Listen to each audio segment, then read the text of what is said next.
Hi friends, मैं आकांक्षा शर्मा जी की वित्ताकांक्षा में आपका स्वागत करती हूँ। तो आज हम पढ़ने वाले हैं शाला पूर्व शिक्षा।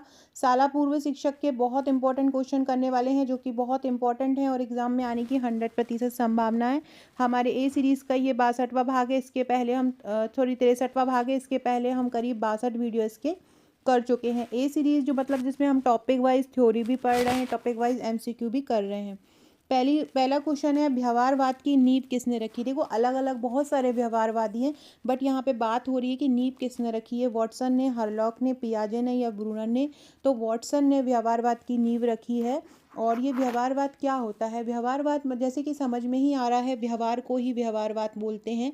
जब व्यक्ति पर्यावरण से कुछ सीखता है ना, किसी दूसरे के द्वारा कुछ सीखता और उसको अपने व्यवहार में अपना लेता है, तो वो जो सिद्धांत होते हैं वो व्यवहारवादी कहलाते हैं। इसके जनक कौन है? तो इसके जनक हैं वॉटसन। व्यवहारवाद की नींव किसने रखी थी? तो व्यवहारवाद की नींव इनमें से किसने रखी थी? वॉटसन ने रखी थी। याद रखिएगा, अपने अनुभवों द्वारा सीखना, पर्यावरण द्वारा सीखना, ये सारी जो चीज़ें होती हैं वो व्यवहारवाद के अंतर्गत आती है। तो कौन है किसने इसकी नींव रखी है? वॉटसन ने रखी है। इसके तहत ये एक विज्ञान का एक दर्शन होता है। इसमें किसका अध्ययन किया जाता है? व्यवहार का अध्ययन किया जाता है। दूसरे के व्यवहार को देखकर, दूसरे की चीज़ों को देखकर सीखना, उनसे अनुकूलित होना, ये सारी जो चीज़ें हैं वो व्यवहारवाद के अंतर्गत आती हैं। अगला क्वेश्चन है, किसने अपने पुत्र अल्बर्ट पर प्रयोग किए थे? वॉटसन, हरलॉक, पियाजे और ब्रूनर। देखो, आपने सुना होगा इनके बारे में। जो वॉटसन है, और इन्होंने अपनी पत्नी के साथ मिलकर अपने एक पुत्र था अल्बर्ट, उस पर प्रयोग किया था। एक और है पेस्टोलॉजी। पेस्टोलॉजी ने भी अपने 3.5 वर्ष के पुत्र पर प्रयोग किया था। पेस्टोलॉजी ने भी प्रयोग किया था और अल्बर्ट ने भी प्रयोग किया था। तो किसने अपने पुत्र अल्बर्ट पर प्रयोग किया है? तो वॉटसन ने अपने पुत्र अल्बर्ट पर प्रयोग किया था। उन्होंने 2-3 जानवर रखे थे, खरगोश भी रखा था, चूहा भी रखा था। तो उन्होंने बहुत सारे जानवर रखे थे और उसके साथ मिलकर उस पर प्रयोग किया था। अल्बर्ट के सामने खरगोश रख दिया था और वो क्या करते थे कि जब अपने पुत्र के को खरगोश के पास छोड़ते थे और फिर अलग ही और जैसे ही वो अल्बर्ट जो उनका पुत्र था, खरगोश को जैसे ही छूता था तो वो एक डरावनी सी आवाज़ निकालते थे। तो उससे क्या हुआ कि बच्चा है वो उस डरावनी आवाज़ से डरने लगा था। तो जनरली उसको ये हुआ कि अब मैं इसको छूऊंगा तो भले ही वो आवाज़ नहीं आई, लेकिन वो बच्चा क्या होता था, डर जाता था। उसे लगता था अगर मैं इसको छूऊंगा ना तो आवाज़ आएगी। तो यही प्रयोग उन्होंने अल्बर्ट पर प्रयोग किए थे। तो जिससे उन्होंने ये निष्कर्ष निकाला था कि बच्चा जो होता है ना, जो काम करता है उसी के द्वारा सीखता है। उन्होंने मुलायम वाली डॉल जो उसके सामने रखी, तो वही उसको खरगोश और समझने लगा और उससे भी वो डरने लगा था। तो मुलायम डॉल से भी प्रयोग इन्होंने उसको भी किए थे। उन्होंने बताया कि व्यवहार जो होता है वो आनुवंशिक नहीं होता, बल्कि ये पर्यावरण द्वारा निर्धारित होता है। तो आपसे ये क्वेश्चन पूछ सकते हैं, किसने ये बोला है कि व्यवहार आनुवंशिक ना होकर पर्यावरण द्वारा निर्धारित होता है? तो ये वॉटसन ने ही बोला है। अगला है, किसका सिद्धांत प्राचीन अनुबंध अथवा शास्त्रीय अनुबंध सिद्धांत के रूप में भी जाना जाता है? देखो, ये इसके जनक नहीं थे, लेकिन जाना जाता है प्राचीन अनुबंध और शास्त्रीय अनुबंध सिद्धांत के रूप में। तो वॉटसन का सिद्धांत ही जाना जाता है, जबकि इसके जनक पावलाव हैं। लेकिन इनको भी जाना जाता है क्योंकि इन्होंने भी यही बोला है कि व्यक्ति कोई चीज़ अगर उसके साथ हो रही है तो वो उसी के द्वारा ही सीखता है। शास्त्रीय अनुबंधन क्या होता है कि अगर आप पहले से कोई चीज़ कर रहे हैं और पहले से कोई चीज़ हो रही है तो उससे जोड़कर अगर कोई दूसरी चीज़ करेंगे तो ज़्यादा अच्छे से सीख पाएंगे। यही शास्त्रीय अनुबंधन सिद्धांत कहता है। लेकिन शास्त्रीय अनुबंधन सिद्धांत जो है वो किसने दिया था? वो पावलाव ने दिया था, जो कि रूसी वैज्ञानिक थे। वॉटसन ने व्यवहारवाद की नींव रखी थी, याद रखिएगा। अगला क्वेश्चन देखते हैं, वॉटसन ने अपने पुत्र अल्बर्ट पर जो प्रयोग किया था वो किस पशु के साथ किया था? तो उन्होंने खरगोश के साथ भी किया था और चूहे के साथ भी किया था, लेकिन उन्होंने पहला प्रयोग खरगोश के साथ किया था। तो आप आंसर खरगोश लगा के आइएगा, बट यहाँ पे अगर खरगोश ऑप्शन में नहीं हो तो चूहा भी हो जाएगा, क्योंकि उन्होंने खरगोश और चूहा दोनों पर ही प्रयोग बच्चे के साथ करवाए थे। अगला है, किस वैज्ञानिक ने व्यवहार को आनुवंशिक ना मानकर पर्यावरण द्वारा निर्धारित माना? अभी मैंने आपको ऊपर बताया था कि वाटसन ने ही माना है कि जो व्यवहार होता है वो ऐसा नहीं होता कि बच्चे के जन्म से ही आ जाए। उसके माता पिता का जो व्यवहार हो, अगर माता पिता उसके बहुत क्रूर होंगे, हिंसक होंगे, तो ज़रूरी नहीं है कि बच्चा भी वैसा ही हो, है ना। वो जैसा व्यवहार आसपास अगर वो पैदा होता है और उसके बाद जब बच्चा बड़ा होता है और उस घर का माहौल अगर बुरा देखता है, तो वो जो घर में अगर गाली गलौज होती है तो बच्चा गाली गलौज सीखता है। घर में अगर बहुत अच्छे से अच्छे वर्ड्स यूज़ किए जाते हैं तो बच्चा वही सीखता है। घर में अंग्रेजी बोली जाती है तो बच्चा वही सीखता है ना। तो ये सारी जो चीज़ें हैं वो व्यवहारवादी के अंतर्गत आती हैं। तो ये किस वैज्ञानिक ने व्यवहार को आनुवंशिक ना मानकर पर्यावरण द्वारा निर्धारित माना? वाटसन ने माना। अगला है, निम्न में से कौन वाटसन के प्रमुख व्यावहारिक नवाचारों में से एक अनुबंधन की विधि है? मतलब कौन सी एक विधि है जिसके द्वारा उन्होंने बताया कि व्यवहार को बांध लेता है, बच्चा सीख जाता है। इन्होंने किस पर प्रयोग किया? प्यार बताया, डर बताया, केवल प्यार बताया, दोनों बताया या दोनों नहीं बताया? तो इन्होंने जो वाटसन ने जो व्यावहारिक नवाचारों का प्रयोग किया था उसमें उन्होंने केवल डर बताया। मैंने बताया उन्होंने खरगोश या चूहे के सामने बच्चे को लेकर जैसे ही बच्चा छूता था उसको उसको जानवर को, तो वो एक वाटसन क्या करते थे, एक डरावनी आवाज़ निकालना शुरू कर देते थे, तो जिससे क्या होता था कि बच्चा जो होता है डर जाता है। तो डरने वाला उन्होंने कॉन्सेप्ट यहाँ पे लिखा था, प्यार वाला उन्होंने नहीं लिया था। तो इसका आंसर केवल दो ही हो जाएगा, केवल दो डी आंसर इसका हो जाएगा।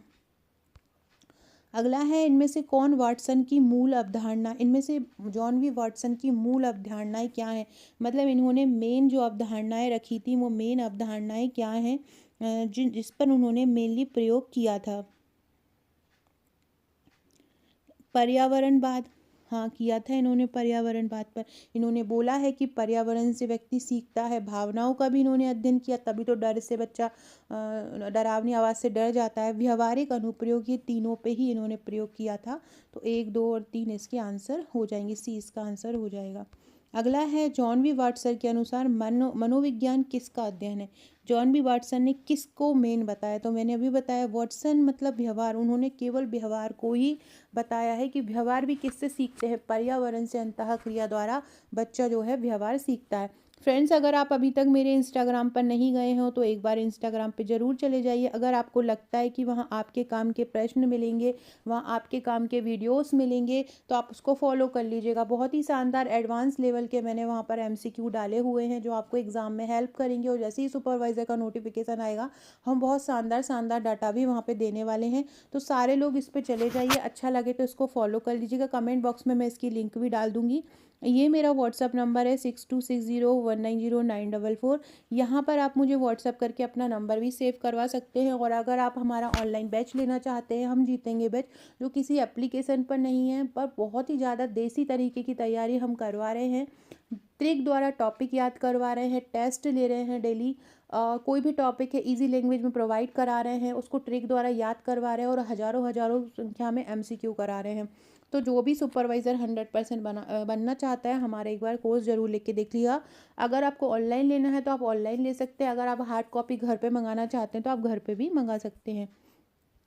अगला है, वाटसन कहाँ के वैज्ञानिक थे? मैं मोस्टली जो मनोवैज्ञानिक है ना, ज़्यादातर अमेरिका के हैं, एक आधी रूस का है और एक आध स्विट्जरलैंड का है और एक ऑस्ट्रिया के हैं। बाकी सब जितने भी हैं मेनली अमेरिका के ही वैज्ञानिक हैं। तो वाटसन कहाँ के वैज्ञानिक थे? अमेरिका के थे। पावलाव जो थे वो कहाँ के वैज्ञानिक थे? पावलाव जो हैं वो रूस के वैज्ञानिक थे। पावलाव कहाँ के वैज्ञानिक थे? पावलाव रूस के वैज्ञानिक थे। और पावलाव जो होते शास्त्रीय अनुबंधन जो या क्लासिकल कंडीशनिंग जो सिद्धांत है उसके जनक कहे जाते हैं।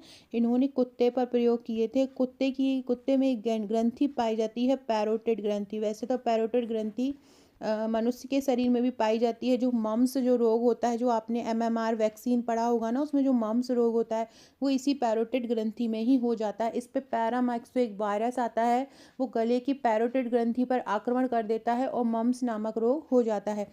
तो कुत्ते में भी पैरोटिड ग्रंथि पाई जाती है, तो उन्होंने इसी पर ही प्रयोग किए थे।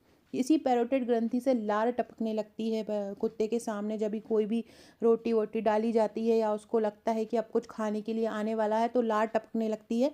इसी पर ही पावलाव ने प्रयोग किया था। अगला क्वेश्चन है, इनमें से कौन सी पुस्तक पावलाव ने लिखी थी? Education learning, conditioned reflexes, principle of behaviour. तो प्रिंसिपल ऑफ बिहेवियर तो नहीं लिखी थी, ना ही एजुकेशन लर्निंग लिखी थी। कंडीशन रिफ्लेक्सेस जो बुक थी, कंडीशन रिफ्लेक्सेस, ये जो बुक थी ये पावलाव ने लिखी थी। हमारा जो ग्रुप है, हमारा जो हम जीतेंगे बैच वाला ग्रुप है, हमने वहाँ ये सारी बुक्स ट्रिक द्वारा याद करवा दी हैं। हमारे स्टूडेंट को याद नहीं करना पड़ता है, आप कितना भी पढ़ लो, अगर आपके पास ट्रिक द्वारा याद नहीं करोगे ना तो आप लोग भूल जाओगे, क्योंकि बहुत डाटा है और आपको स्कोर कम से कम 85 प्लस 100 में से तो करना है। अगर 100 में बता रही हूँ, अगर वही 200 का पेपर है तो 185 प्लस आपको करना है और 200 का ही पेपर होगा ये वाले सिलेबस के अकॉर्डिंग। तो आप लोगों को बहुत अच्छे से तैयारी करना है। अगर आप मेरा कोर्स नहीं ले सकते कोई प्रॉब्लम नहीं, जहाँ से भी पढ़ रहे हो, आप खुद भी पढ़ रहे हो, सेल्फ स्टडी भी कर रहे हो, तो कोशिश कीजिए किसी भी टॉपिक को याद करने के लिए ट्रिक बनाओ। ट्रिक से याद करो तो बहुत जल्दी याद होता है और लंबे समय तक याद रहता है। जबकि कोई भी चीज़ याद करते हो तो थोड़े समय के बाद क्या होता है, धुंधली हो जाती है और भूल जाते हो। अगला है एस टाइप जो लर्निंग थ्योरी है, किसने दी है? एस टाइप लर्निंग थ्योरी भी पावलाव ने दी है। एस टाइप मतलब क्या होता है? स्टिमुलस। स्टिमुलस मतलब क्या होता है? उत्प्रेरक। उत्प्रेरक मतलब क्या होता है? जैसे कि कोई खाद्य पदार्थ है। मैंने एक दिन कल परसों और एक वीडियो बनाई, तब मैंने बताया था कि आप अगर सामने आप देख रहे हो कि बढ़िया चाट रखा है, प्याज व्याज डली है, चटनी वटनी डली है और आप देख रहे हैं उसको बाजार में बनते हुए, तो आपको एकदम से भूख लगी है और आपका लार अंदर ही अंदर टपकने लगेगी, तो वो जो ये चार्ट रहेगा ना वो एक उद्दीपक के रूप में काम करेगा। वही ये एस टाइप लर्निंग, वही है ये एस टाइप थ्योरी, उसी को ही बोलते हैं। तो ये किसने दी थी? पावलाव ने दी थी। अगला है परंपरा अनुबंधित और अनुकूलित अनुक्रिया सिद्धांत, किसने दिया था? ये भी पावलाव ने दिया था। परंपरा अनुबंधन क्या होता है? वही होता है पावलाव अनुबंधन और अनुकूलित अनुक्रिया सिद्धांत, कि कोई भी चीज़ अगर पहले से हो रही है, पहले से हम कोई चीज़ सीख रहे हैं या पहले से हमें कुछ पता है, तो हम उसको वर्तमान में कुछ सीख रहे हैं, तो हम वो पहले से जो जो हमने कुछ सीखा है उसको हम वर्तमान में जोड़कर और अच्छे से सीख सकते हैं। उसको ही हम क्लासिकल कंडीशनिंग सिद्धांत, परंपरा अनुबंधन अनुबंधन सिद्धांत कहते हैं। हम अनुकूलित हैं उस किसी क्रिया को लेकर और फिर हम वही क्रिया दोहराते हैं, तो उसको हम अनुकूलित अनुक्रिया परंपरा अनुबंधन सिद्धांत कहते हैं। अगला है संबंध प्रत्यावर्तन का सिद्धांत, किसने दिया है? पियाजे, हरलॉक, पावलाव या ब्रूनर। पियाजे ने विकास की 4 संज्ञानात्मक अवस्था दी है, बहुत इंपॉर्टेंट है ये। और पावलाव ने संबंध प्रत्यावर्तन का सिद्धांत दिया है। किसने दिया है? पावलाव ने संबंध प्रत्यावर्तन का सिद्धांत दिया है। हरलॉक ने बोला है कि किन्हीं भी 2 बच्चों का मानसिक विकास समान नहीं हो सकता। किन्हीं भी 2 बच्चों का मानसिक विकास समान नहीं हो सकता, ये पावलाव ने दिया है, याद रखना। किन्हीं भी 2 बच्चों का मानसिक विकास जो है वो समान नहीं हो सकता। किसने दिया है? ये पावलाव ने दिया है। अगला है अनुबंध के जनक किसको कहा जाता है? अभी मैंने ऊपर ही बताया था कि जो अनुबंध के जनक हैं वो पावलाव कहे जाते हैं। अगला है पावलाव ने किस जानवर पर प्रयोग किया? पावलाव ने कुत्ते पर प्रयोग किया। अभी मैंने बताया पैरोटिड, कुत्ते की पैरोटिड ग्रंथि पर इन्होंने प्रयोग किया था। प्रत्येक व्यक्ति अथवा जीव को जन्मजात प्राकृतिक प्रवृत्तियों और प्रतिक्रियाओं को समावित करता है, ये किसने कहा है? ये पावलाव ने ही कहा है कि प्रत्येक व्यक्ति में कुछ जन्मजात प्राकृतिक प्रवृत्तियां रहती हैं और वो उन्हीं से ही, मतलब जो जैसे जैसे बड़ा होता है तो उन्हीं को ही अपने अंदर समाहित करता चलता है। तो ये किसने कहा है? ये हरलॉक ने नहीं, ये पावलाव ने कहा है। किसने कहा है? पावलाव ने कहा है कि प्रत्येक व्यक्ति अथवा जीव को जन्मजात प्राकृतिक प्रवृत्तियों और प्रतिक्रियाओं को समाहित करता है। अगला है तेज आवाज में एक बच्चे की एक अनकही सी एक प्रतिक्रिया होती है। यह आश्चर्य की बात नहीं है कि बिजली से वही भय का निर्माण होना चाहिए। यह किसका उदाहरण है? कि तेज आवाज़ में एक बच्चा जो होता है ना एक अलग तरीके से प्रतिक्रिया करता है। तो ये कौन सी प्रतिक्रिया है? कि और ऐसा नहीं है कि जो ये प्रतिक्रिया तेज आवाज़ में कर रहा है तो वही प्रतिक्रिया वो बिजली की आवाज़ में करेगा। तो ये क्योंकि तेज आवाज़ से एकदम डरना, कोई व्यक्ति वो बच्चा लर्न नहीं किया है, उसको उसको उसकी अस्वाभाविक प्रक्रिया है। ऐसा ज़रूरी नहीं है कि एक में अगर कर रहा है तो वो दूसरे में भी करेगा। तो उसको हम कौन सी प्रतिक्रिया बोलेंगे? अस्वाभाविक प्रतिक्रिया करेंगे, क्योंकि ये यहाँ बोल रहे हैं कि एक एक चीज़ में अगर डर रहा है तो ज़रूरी नहीं है कि वो दूसरी चीज़ में भी डरे, है ना? तो ये याद रखिएगा। अगला है अधिगम प्रतिफल का तात्पर्य क्या है। अधिगम प्रतिफल, अधिगम मतलब क्या होता है, लर्निंग। अधिगम को हम क्या बोलते हैं, अधिगम को हम लर्निंग बोलते हैं। अधिगम प्रतिफल का क्या तात्पर्य होता है। अधिगम मतलब सीखना। अब बच्चा सीख गया है तो क्या होगा, उसके व्यवहार में परिवर्तन हो जाएगा। तो अधिगम प्रतिफल का क्या तात्पर्य होगा, बालक के व्यवहार में परिवर्तन हो जाएगा। अधिगम प्रतिफल से क्या हो जाएगा, बालक के व्यवहार में परिवर्तन हो जाएगा। फ्रेंड्स, जिन लोग को मेरे वीडियो पसंद आते हैं सारे लोग तो लाइक कर दीजिएगा और सारे लोग कमेंट कीजिएगा। कमेंट के लिए क्वेश्चन आपको दे रही हूँ, क्वेश्चन लिखिए।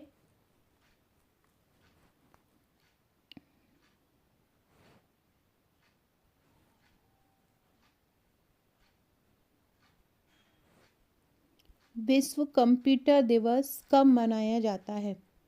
विश्व कंप्यूटर दिवस कब मनाया जाता है, सारे लोग मुझे कमेंट करके बताइए। विश्व कंप्यूटर दिवस कब मनाया जाता है, सारे लोग कमेंट कीजिएगा कि विश्व कंप्यूटर दिवस कब मनाया जाता है ना। सारे लोग कमेंट कीजिएगा जिनको मेरे वीडियोस पसंद आते हैं। अधिगम प्रतिफल क्या होगा, बालक के व्यवहार में होने वाला परिवर्तन। विश्व कंप्यूटर दिवस कब मनाया जाता है, आपको ये मुझे कमेंट बॉक्स में बताना है। अगला है, किस सिद्धांत ने व्यवहार्यवाद की नींव रखी। इनमें से कौन सा ऐसा सिद्धांत है जिसने व्यवहारवाद की नींव रखी है, तो वो है संयोजनवाद या कनेक्टिविज्म। संयोजनवाद ने व्यवहारवाद की नींव रखी। संयोजनवाद सिद्धांत किसने दिया था, थॉर्नडाइक ने दिया था। इसी सिद्धांत ने ही व्यवहारवाद की नींव दी। क्या होता है ये संयोजनवाद, क्या होता है, किसी भी चीज़ के अनुकूलन के माध्यम से सीखना, उसको हम संयोजनवाद बोलते हैं। संयोजनवाद का ये जो सिद्धांत था, ये किसने दिया था, संयोजनवाद का सिद्धांत ये थॉर्नडाइक ने दिया था। मैंने अभी कल परसों कोई क्वेश्चन आपको करा रही थी तो मैंने बताया था ये सीखने का सिद्धांत है और ये थॉर्नडाइक ने प्रतिपादित किया था। ये व्यवहारवादी दर्शन में भी आता है। तो ये क्या बोलते हैं कि संयोजनवाद क्या कहता है कि सीखना और ज्ञान विचारों की विविधता पर निर्भर करता है। मतलब जैसे जैसे आपके पास विचार आएंगे वैसे ही वैसे आप सीखेंगे।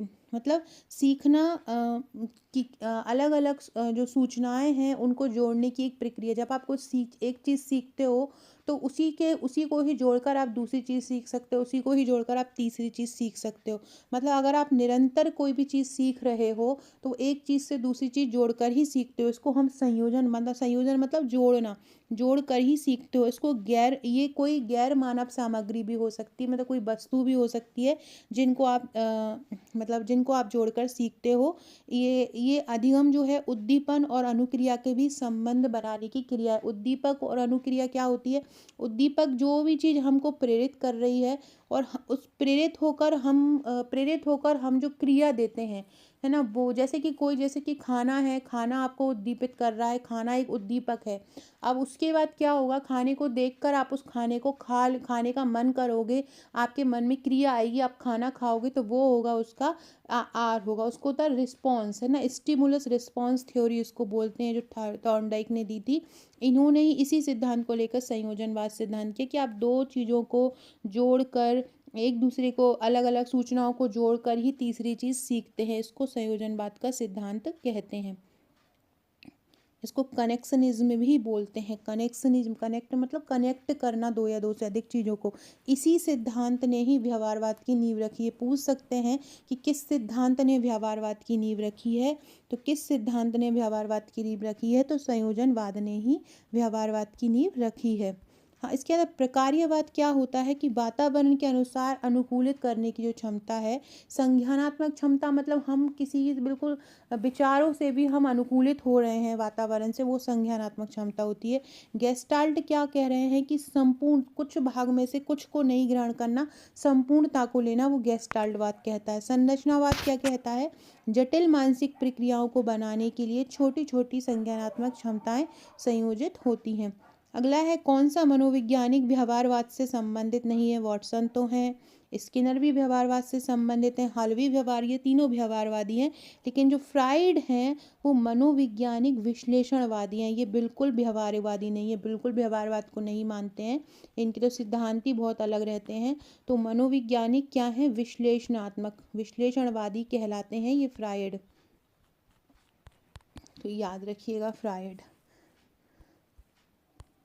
अगला है, क्रिया प्रसूत अनुबंधन में पुनर्वलक प्रतिक्रिया। पुनर्वलक प्रतिक्रिया के बाद आता है, या पहले आता है, ये बताना है। और शास्त्रीय अनुबंधन में ये जो पुनर्वलक है प्रतिविक्रिया के बाद आता है कि पहले आता है, ये आपको बताना है कि ये कैसे आता है। तो जो क्रिया प्रसूत अनुबंधन में जो पुनर्वलक है वो प्रतिक्रिया के बाद आता है, और जो शास्त्रीय अनुबंधन है उसमें ये पहले आ जाता है। शास्त्रीय अनुबंधन में क्या होता है, ये पहले आ जाता है। कोई भी काम हम कर रहे हैं तो हमको प्रेरणा पहले ही मिल जाती है, तब हम काम करते हैं। जबकि क्रिया प्रसूत अनुबंधन में क्या होता है कि पुनर्वलन बाद में होता है, पहले प्रतिक्रिया होती है। तो ये याद रखना है कि पुनर्वलक अभिक्रिया क्या होती है और ये कैसे आती है। ये क्वेश्चन मतलब आया है पेपर में, एक बार ही पूछा गया है। पुनर्वलन का मतलब क्या हो सकता है कि कोई ऐसी कोई क्रिया जिससे कोई भी काम होता है वो आगे बढ़ सके, जिसको हम बल दे सके, बल के आगे बढ़ सके। क्रिया प्रसूत जो अनुबंधन सिद्धांत है उसका पुनर्वलन एक अहम हिस्सा है। और जो पुनर्वलक सिद्धांत था, जो क्रिया प्रसूत अनुबंधन सिद्धांत है, वो स्किनर ने दिया था। किसने दिया था? स्किनर ने दिया था। मतलब ये स्किनर ने बताया है कि पुनर्वलन तब देना चाहिए जब व्यवहार हो गया हो, उसके तुरंत बाद हमको जो पुनर्वलन देना चाहिए। ये किसने बोला था? ये स्किनर ने, मतलब क्रिया प्रसूत अनुबंधन सिद्धांत ने बोला था। जबकि शास्त्रीय अनुबंधन सिद्धांत क्या बोलता है? पहले से कोई चीज़ है ना, तो उसी को ही बल देकर दूसरी चीज़ करते हैं। तो शास्त्रीय अनुबंधन में पहले होता है पुनर्वलन, जबकि क्रिया प्रसूत में बाद में होता है। अधिगम कई तरह से होता है। सबसे सरल प्रकार के अधिगम को अनुबंधन कहा जाता है। सबसे सरल तरीके का जो पुनर्वलन होता है उसको क्या बोला जाता है? उसको अनुबंधन बोला जाता है, जो सबसे सरल प्रकार का होता है। दो प्रकार के अनुबंधन की जो बोला गया है, और पहले को शास्त्रीय अनुबंधन कहा जाता है और दूसरे को क्या बोला जाता है? क्रिया प्रसूत का अनुबंधन बोला जाता है।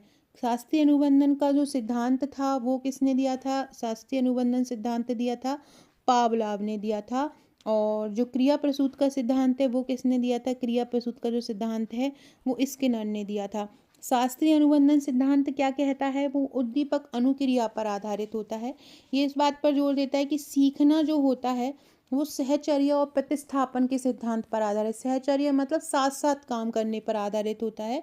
इसके लिए उन्होंने कुत्ते पर प्रयोग किए थे। और स्किनर ने ये बोला था कि जब हम कोई चीज़ सीखते हैं, उसके बाद जब हम कोई चीज़ सीख सकते हैं तो उसके बाद हम उसको पुरस्कार देकर, दंड देकर उसको पुनर्वलित कर सकते हैं, उसको प्रेरित कर सकते हैं। तो पुरस्कार देना, दंड देना, ये सारी चीज़ें इन्होंने बताई थी। तो ये आपको याद रखना है।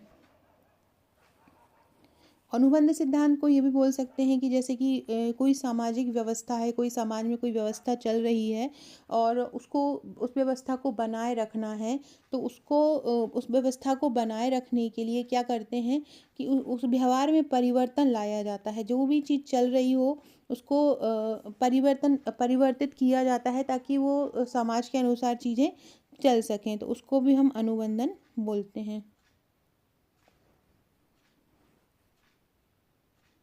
जिसको कंडीशनिंग भी बोलते हैं। कंडीशनिंग मतलब जिस तरह की कंडीशन हो वैसे अनुसार ढल जाओ। अगला है शैक्षिक मनोविज्ञान। मनोविज्ञान की वह शाखा है जो शिक्षण और अधिगम से संबंधित है। जो शिक्षण और अधिगम से संबंधित है। शैक्षिक मनोविज्ञान मनोविज्ञान की वह शाखा है। ये किसने बोला था? तो ये स्किनर ने बोला था। किसने बोला था? ये स्किनर ने बोला था कि जो शैक्षिक मनोविज्ञान है, मनोविज्ञान की वह शाखा है जो शिक्षण से और अधिगम से संबंधित है। शिक्षण और अधिगम। फ्रेंड्स, ये मेरा महिला पर्यवेक्षक का बैच है। बहुत शानदार। हम यहाँ पर व्हाट्सएप ग्रुप और टेलीग्राम ग्रुप पर तैयारी करा रहे हैं। टेस्ट होते हैं डेली। टेस्ट टाइमर लगा होता है। टॉप 20 निकलते हैं। जो भी बच्चा टेस्ट देता है उसको उसकी रैंक मिलती है। जो जिसका हम टेस्ट लेते हैं उसकी तैयारी भी कराते हैं। और टेस्ट की शानदार तैयारी करवाई जाती है। ट्रिक द्वारा तैयार कराए जाते हैं। ऑडियो लेक्चर्स द्वारा टॉपिक तैयार करवाया जाता है। मतलब बहुत शानदार तैयारी हम इसमें करवा रहे हैं। और हर टॉपिक, छोटे से छोटा टॉपिक भी होता है, उसके जितने मैक्सिमम वस्तुनिष्ठ निकल सकते हैं, उसके मैक्सिमम जितने क्वेश्चन बन सकते हैं, सारा हम सिलेबस के अकॉर्डिंग कवर करा रहे हैं।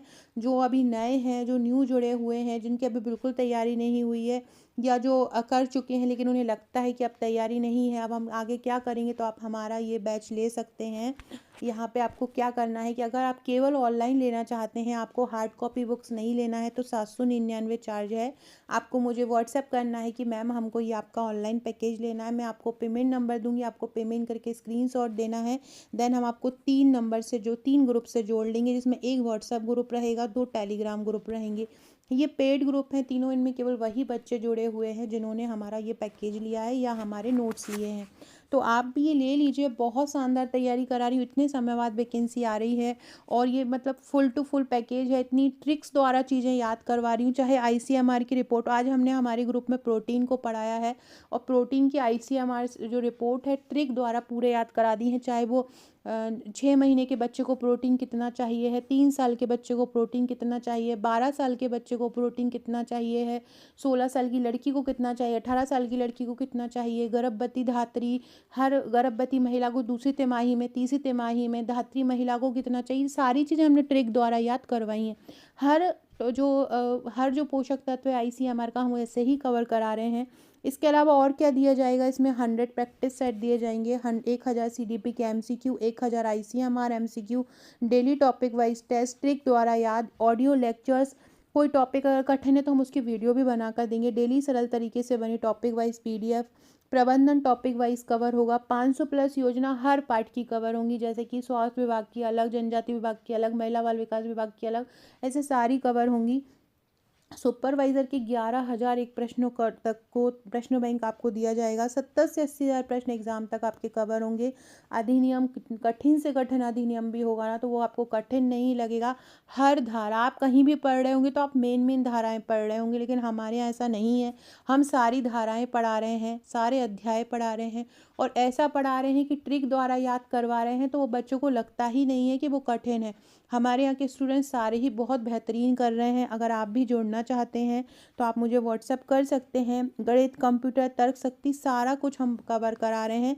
संपूर्ण सिलेबस की ई-बुक भी आपको दी जा रही है, टॉपिक वाइज ई-बुक भी। जैसे ही आप पेमेंट करेंगे वैसे आप हमको टेलीग्राम में ऐड करेंगे, टेलीग्राम पर सारी ई-बुक आपको मिल जाएंगी। पूरा सिलेबस बहुत कम समय में तैयार है। इसके अलावा आप हमारी ऑफलाइन, अगर आप हार्ड कॉपी से पढ़ना चाहती हैं, साथ में ऑनलाइन भी तैयारी करना चाहती हैं, तो आप हमारी ये 7 बुकलेट भी ऑर्डर कर सकती हैं। ये नंबर दिया है, इस पर आपको मुझे व्हाट्सएप करना है कि मैम हमको ऑफलाइन भी बुक्स लेनी है, तो ये आपके घर पर पहुंच जाएंगी सातों बुक्स। साथ में आपको ऑनलाइन पैकेज भी मिल जाएगा। इसका चार्ज 1599 प्लस 100 कुरियर चार्ज है। 7 बुक्स का ये कॉम्बो है, तो आप जिनको भी ये बुक मंगवाना है, बुक्स भी मंगवा सकते हैं, और साथ में हमारा ये ऑनलाइन पैकेज से भी जुड़ सकते हैं। बहुत शानदार तैयारी हम करवा रहे हैं। जो लोग 100% सिलेक्शन लेना चाहते हैं, एक बार हमारे ग्रुप से ज़रूर जुड़ जाइएगा। अगला क्वेश्चन बहुत इंपॉर्टेंट है। मनोविज्ञान में किस विद्यालय के विचार को ब्लैक बॉक्स सिद्धांत कहा जाता है?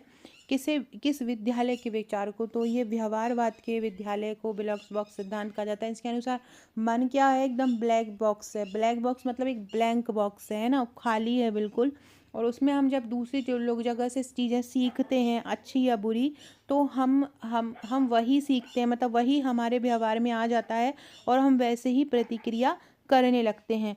मतलब क्योंकि मन क्या है, हमारा मन जो है क्या है, एक ब्लैक बॉक्स है, और जो बाहर की जो दुनिया है वो एक उद्दीपक की तरह काम करेगी हमारे लिए, और हम वो चीज़ सीखते जाएंगे। तो किस विद्यालय के विचार को ब्लैक बॉक्स सिद्धांत कहा जाता है? व्यवहारवाद को कहा जाता है। अगला है, शास्त्रीय अनुबंधन पर प्रयोग करने वाले पहले व्यक्ति कौन थे? पहले व्यक्ति थे पावलोव। पावलोव ने किस पे प्रयोग किया? कुत्ते पर प्रयोग किया था। कोहलर ने किस पर प्रयोग किया था? कोहलर ने सुल्तान नामक चिंपांजी पर प्रयोग किया था। थॉर्नडाइक ने किस पर प्रयोग किया था? बिल्ली पर प्रयोग किया था थॉर्नडाइक ने, है ना। पावलोव कहाँ के थे? पावलोव रूस के थे।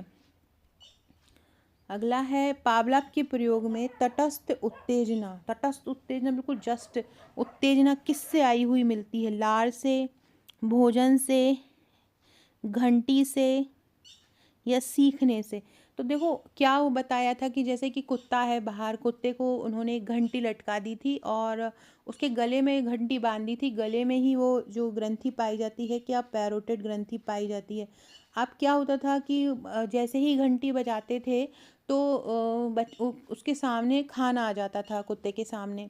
तो अब क्या होता था कि अब जैसे ही घंटी बजती थी, कुत्ता खाने को देखे या ना देखे, जैसे ही घंटी बजती थी तो उसको उत्तेजना आ जाती थी, तो घंटी यहाँ पे उद्दीपक का काम कर रही थी। तो पावलव के प्रयोग में तटस्थ उत्तेजना क्या हो जाएगा, घंटी हो जाएगा, क्योंकि घंटी उसको उत्तेजना दे रही थी। तो तटस्थ उत्तेजना के रूप में क्या हो जाएगा, घंटी, क्योंकि जैसे ही घंटी बजती थी वो बिल्कुल तैयार हो जाता था कि अब मुझे खाना आएगा। कुछ समय बाद ऐसा हुआ कि घंटी बजी और खाना नहीं भी आया तो भी वो उसके में लार टपकने ही लगती थी। अगला है, जब बच्चा रोता है तो उसे खाना दिया जाता है, इसलिए जब भी बच्चा खाना चाहता है तो वह रोने लगता है। ये कौन सा सिद्धांत होता है, ये होता है शास्त्रीय कंडीशनिंग या क्लासिकल कंडीशनिंग सिद्धांत।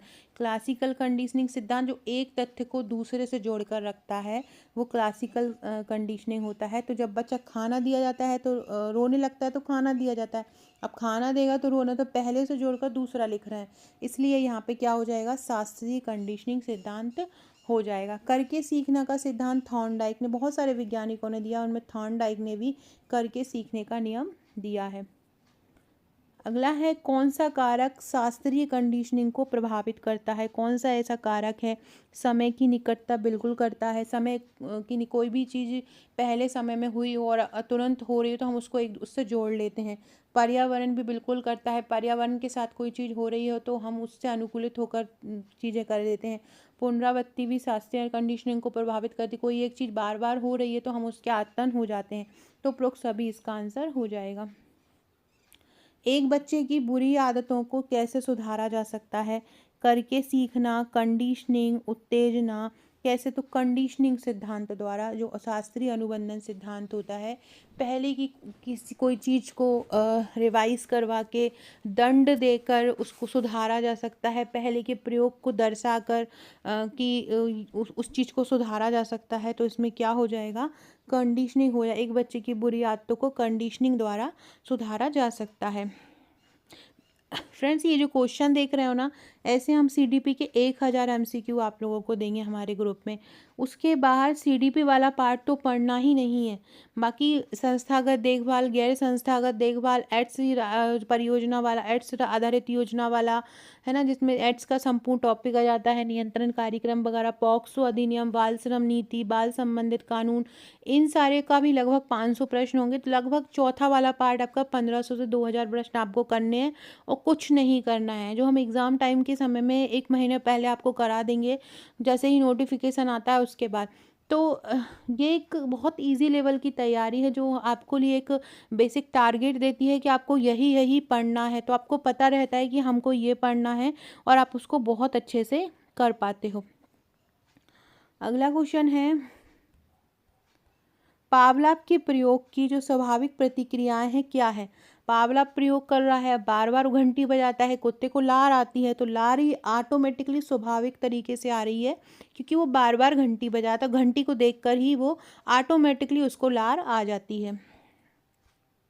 अगला है, शास्त्रीय कंडीशनिंग कब होती है, जब हम किसी चीज़ को पहले से तटस्थ किसी चीज़ से जोड़ते हैं और एक प्राकृतिक प्रक्रिया उत्पन्न होती है।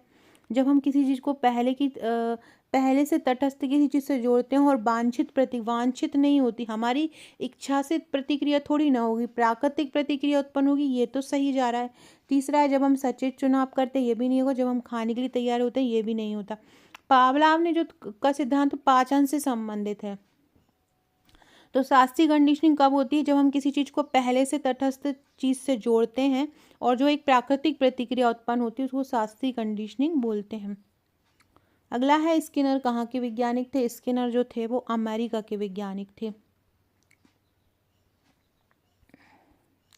अगला है, आरएस थ्योरी और आरआर जो थ्योरी है तथा आर टाइप कंडीशनिंग थ्योरी किसने दी है। तो आरआर थ्योरी हुई, आरएस थ्योरी, जैसे एसआर थ्योरी थॉर्नडाइक ने दी है और जो आरएस थ्योरी है वो किसने दी है, वो स्किनर ने दी है। आरएस थ्योरी किसने दी है, स्किनर ने दी है। याद रखना, आरएस थ्योरी के इसको उद्दीपन अनुक्रिया सिद्धांत कहते हैं। जो उद्दीपन अनुक्रिया सिद्धांत है वो SR थ्योरी होती है, लेकिन जो RS थ्योरी होती है वो क्या कहलाती है, अनुक्रिया उद्दीपक सिद्धांत कहलाती है। क्या कहलाती है? अनुक्रिया उद्दीपक सिद्धांत कहलाती है, याद रखना। तो ये जो उसका जस्ट अपोजिट जो होता है वो स्किनर ने दिया है, और SR जो थ्योरी है वो किसने दी है? थॉर्नडाइक ने दी है।